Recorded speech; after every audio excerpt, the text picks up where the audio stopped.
Salut les amis et bienvenue sur votre plateforme. Vous savez, l'Ukraine, avec l'aide des Américains et des pays de l'OTAN, ils ont réussi à frapper la direction générale de la marine russe à Sébastopol. Et ils auraient tué quelques personnes dans cette structure. Et la Russie repose maintenant de façon massive, c'est les pleurs partout. Oh, il n'y avait pas de civils, il n'y avait pas des armes là-bas. Pourquoi la Russie frappe? La Russie est en train de détruire maintenant Odessa. Au préalable, Poutine et tous les officiers russes avaient dit on ne veut pas détruire Odessa. Mais ils ont compris aujourd'hui que c'est à ce niveau-là que les Ukrainiens envoient les armes, on stocke les armes, ils envoient attaquer la flotte russe à la mer Noire. Et l'autre jour, il y a cela quelques heures, dans la nuit, la Russie a frappé fort Odessa, frappé très fort. Et c'est le pleur, comme je le disais tout à l'heure. Oh, c'est pas bon. Regardez la structure, regardez ce qu'ils ont fait. Les armes qu'ils ont utilisées, ce sont les armes comme ça, ce sont les armes ceci. Les amis, cette fois-ci, vraiment, c'est à peu près 14 minutes. Vous allez écouter l'audio pendant 14 minutes pour faire votre idée. Cette chaîne est une chaîne de propagande et nous avons décidé de vous faire écouter ce débat-là à la con, des gens qui n'ont même plus honte, qui racontent du n'importe quoi, alors que l'Ukraine est en train de se faire détruire, piétiner, saccager, brûler à la limite. Ils sont en train de dire on a envoyé les chars Abraham, on va envoyer ceci, ça. Ça ne va rien changer, les amis.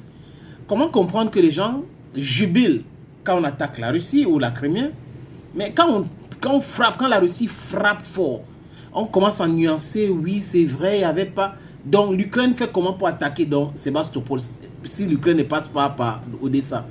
Et il y a l'hôtel qui était là, ça représentait la ville, l'hôtel a fait ceci, la Russie ne devrait pas... La Russie, les amis, je vous suggère d'écouter attentivement ceci. Ce qu'il s'est passé cette nuit sur Odessa. Vous allez nous expliquer tout ça, Nivine Potros. Ça a été une attaque massive avec un certain nombre d'armes, dont on reparlera tout à l'heure, mais notamment des missiles hypersoniques. On essaiera de comprendre pourquoi. D'abord, donc, sur les images de cette attaque massive de la nuit dernière. Alors effectivement, les images, les dégâts en tout cas sont très impressionnants. Plusieurs bâtiments ont été endommagés dans cette attaque massive de cette nuit. Des bâtiments ont donc été endommagés, des entrepôts de stockage de céréales ont également été détruits. 2 personnes qui travaillaient à l'intérieur de ces entrepôts ont été tuées. Le plus gros des dégâts se concentre sur la zone du port, plus précisément sur cet immense quai où se trouve l'hôtel Odessa et la gare maritime qui ont tous les deux été grandement impactés par l'attaque de cette nuit. Regardez par exemple cet avant-après de l'hôtel d'Odessa, quasiment finalement l'intégralité des vitres ont été soufflées. Une très grande partie également de cet hôtel a été incendiée. Alors ce qu'il faut savoir, c'est que cet hôtel, il est très symbolique, d'abord parce qu'il est très haut, il mesure 19 étages et puis il est situé à un endroit lui aussi assez symbolique. Il est tout près de l'escalier Potemkin qui symbolise l'entrée symbolique dans la ville d'Odessa. Alors ce qu'il faut savoir évidemment, c'est que cet hôtel, il n'était pas habité, il était vide et ce depuis plusieurs mois, compte tenu évidemment de son emplacement stratégique. À quelques mètres seulement de cet hôtel se trouve la gare maritime qui elle aussi a été fortement touchée. Et encore une fois, cette photo avant-après témoigne évidemment de la violence de l'attaque qui s'est produite cette nuit sur Odessa. Alors, Nivine, les armes justement, qu'est-ce qu'on sait des armes qui ont été utilisées par les Russes? Alors, assez classiquement, les Russes ont d'abord utilisé des drones Shahed, on a énormément parlé. Ils ont également utilisé des missiles calibre, ça aussi c'est assez récurrent de la part de l'armée russe. En revanche, plus surprenant, selon le gouverneur d'Odessa, donc selon une source ukrainienne, l'armée russe aurait également tiré 2 missiles supersoniques Onyx. Alors, il s'agit initialement de missiles anti-navires, mais très récemment, l'armée russe les a détournés pour cibler des infrastructures terrestres. Jusqu'à présent, ces missiles, ils étaient lancés depuis un navire ou depuis un sous-marin. Mais là aussi, il y a eu des ajustements qui ont été faits très récemment, encore une fois, par l'armée russe. Ils peuvent désormais être tirés depuis un lance-missile terrestre. Ce qu'il faut savoir sur ces missiles, c'est qu'ils sont redoutables, hormis leur portée de 300 km, ce qui les rend quasiment inarrêtables. C'est plutôt leur vitesse qui peut atteindre 3000 km par heure. Combiné à un autre atout majeur, ils peuvent changer de trajectoire. Ils peuvent voler extrêmement haut, mais également extrêmement bas. Ils peuvent tout simplement raser l'eau. Le porte-parole de l'armée ukrainienne le reconnaît lui-même. Ces missiles supersoniques sont très difficiles.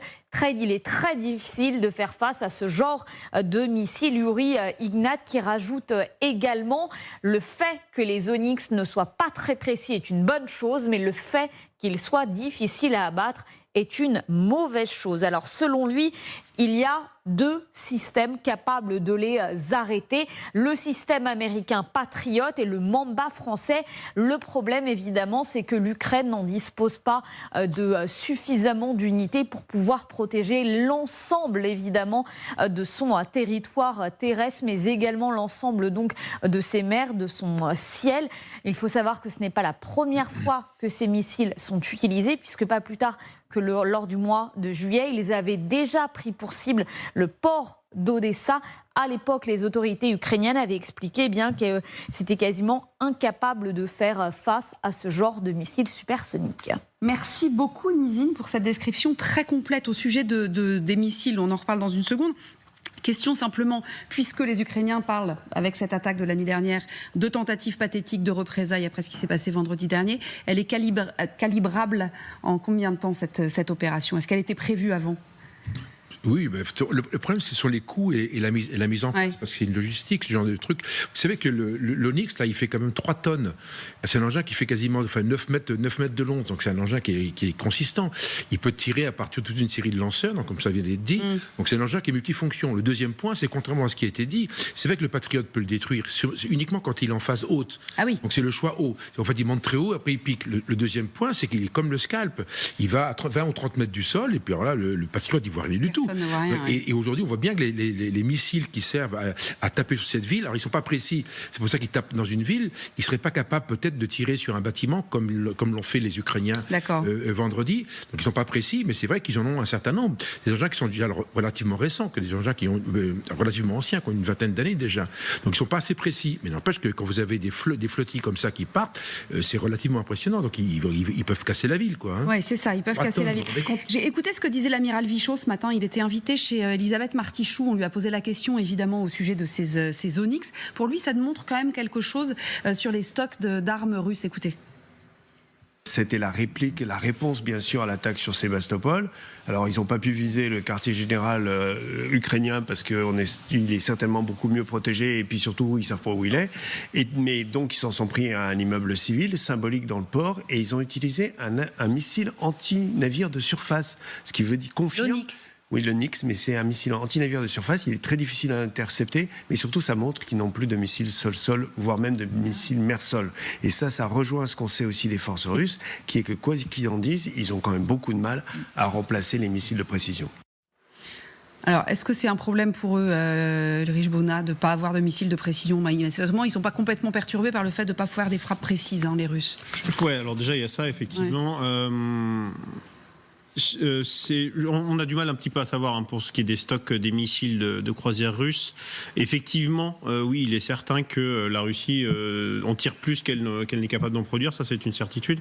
Il est probable aussi qu'ils gardent une partie de leur stock pour cet hiver, pour refrapper à nouveau les systèmes énergétiques et le réseau énergétique ukrainien. Néanmoins, effectivement, dans cette guerre, les Russes sont prêts à faire feu de tout bois. Ils utilisent des systèmes solaires comme les S-300 pour frapper les zones qui sont proches de la ligne de front. Donc dans ce cadre-là, effectivement, utiliser un missile Onyx, c'est pas la première fois que ça a été fait. C'est un peu le reflet, effectivement, probablement de certaines limite capacitaire des Russes à fabriquer des missiles, mais néanmoins c'est aussi une volonté très claire en fait d'utiliser un petit peu tout ce qu'ils ont sous la main pour frapper la ville d'Odessa. Oui. Et pour le coup, effectivement, même si l'hôtel Odessa n'était pas, on va dire, probablement la cible principale, qui devait être probablement plutôt le port de commerce ou alors le QG qui est vraiment dans le cœur du centre-ville d'Odessa, ça reste quand même extrêmement symbolique pour tous les Odessites et tous les gens qui connaissent un peu cette ville. Ce bâtiment, il était iconique. On le voit effectivement depuis le haut des escaliers. Il y avait un bar extrêmement connu sur le toit. L'hôtel était désaffecté, mais il y avait un bar très connu sur le toit. Et donc tous les gens qui connaissent Odessa et tous les Odessites ont été, je pense, extrêmement touchés en fait de voir ce symbole un petit peu de la ville complètement ravagé. En fait. Ce missile supersonique, pour rejoindre ce que disait Ulrich et ce que disait le colonel tout à l'heure, c'est aussi utiliser les armes les plus destructrices possibles, quitte à ne pas prendre Odessa, autant la raser, quoi, en gros. Oui, et puis et raser les infrastructures portuaires. Ça, je pense que c'est extrêmement important parce qu'il faut insérer aussi tout ce qui se passe là dans la guerre des céréales. C'est-à-dire qu'il y a une volonté de détruire en effet le port. Manifestement, enfin en tous les cas dans les premières informations qu'on avait, il y avait aussi des entrepôts, mais manifestement vides, qui avaient été visés.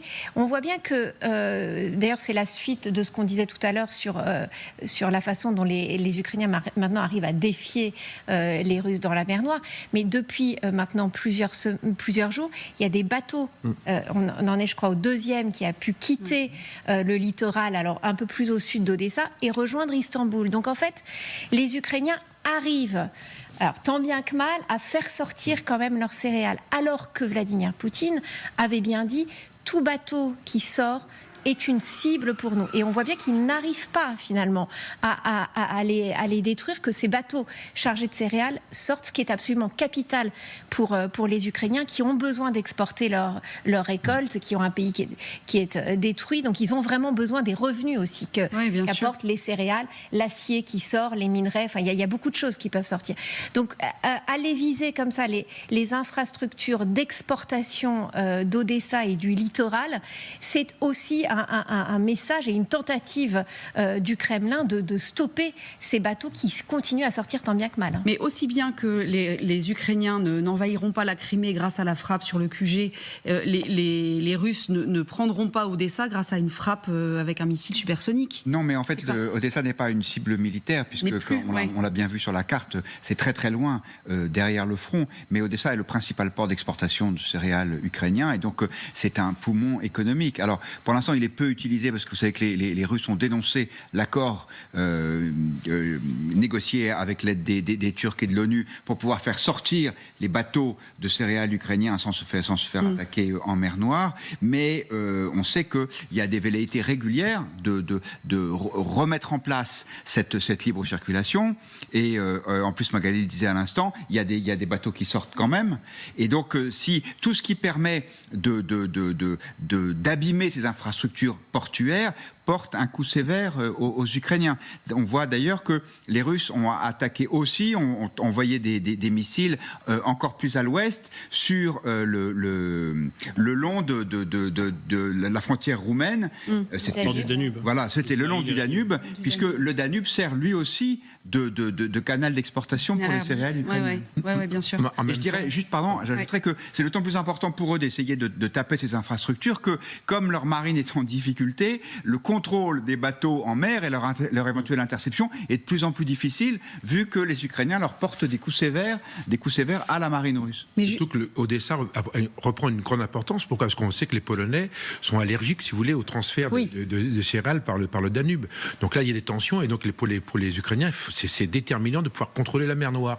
Alors ils arrivent à le faire, comme vous dites fort justement, ils arrivent à le faire, puisqu'ils sont plutôt adroits, ils ont des bons renseignements, ils ont du bon matériel, mais en même temps, Odessa, c'est quand même... Odessa peut être rasé.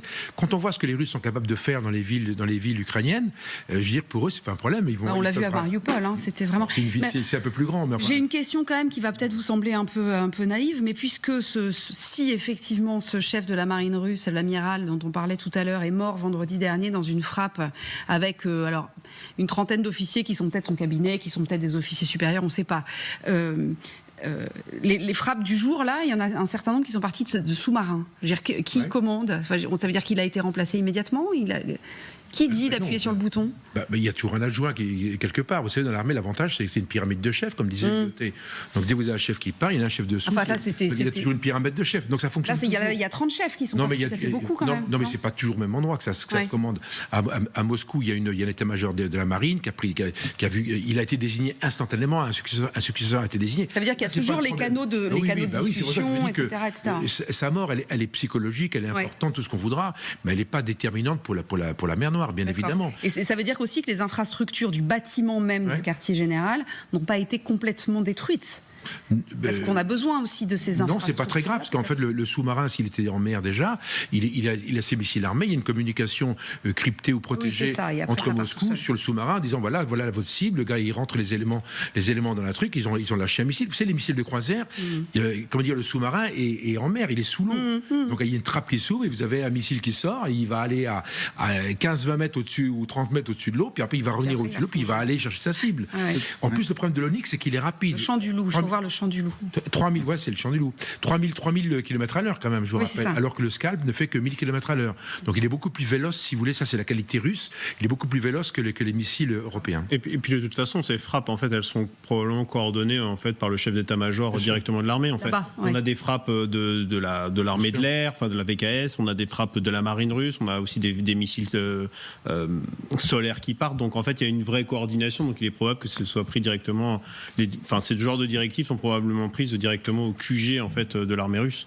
Et après, effectivement, si le chef d'état-major de la mer Noire n'existe plus, au pire, on passe à ses subalternes directement depuis Moscou.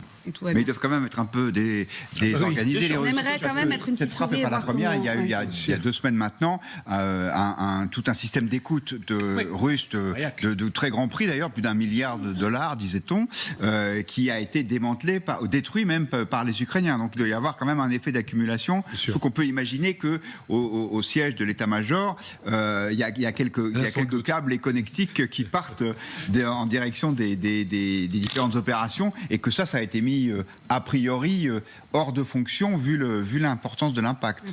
Ce sont les pleurs. Vous avez écouté, non? Avec des contre-vérités, des gens qui font des analyses, même eux-mêmes, c'est-à-dire qu'ils ne s'écoutent même pas. Pendant ce temps, la Russie est en train de marcher, Poutine est en train de montrer aux yeux du monde que c'est lui le boss du nouvel ordre mondial, du moins parce qu'il a parlé de l'ordre mondial qui ne va pas être seulement à Washington ou à Bruxelles, oui, de la multipolarité du monde. C'est de ça qu'il est question, cette nouvelle ordre-là. La multipolarité du monde où les centres de pouvoir d'intérêt se trouvent partout. À Moscou, à Pékin, à New Delhi, à Pretoria, à Ouagadougou, à Bamako, à Niamey, à Abuja, un peu partout en Afrique, les amis, un peu à Abidjan, un peu Yaoundé, Douala, un peu partout dans le monde, à Brasilia, à Buenos Aires. C'est de ça qu'il est question. C'est fini le mensonge, c'est fini votre manipulation là. Regardez, vous avez vu vous-même ce qui se passe aujourd'hui. L'Ukraine est en train de pleurer et la Russie n'a pas fini de parler. Comme les 31 pays et plus de l'OTAN qui sont en train de faire la guerre contre la Russie, et vous dites que c'est l'Ukraine qui fait la guerre contre la Russie, vous êtes même... Faites pitié, les amis. Ils font pitié. Thank you and bye bye for now.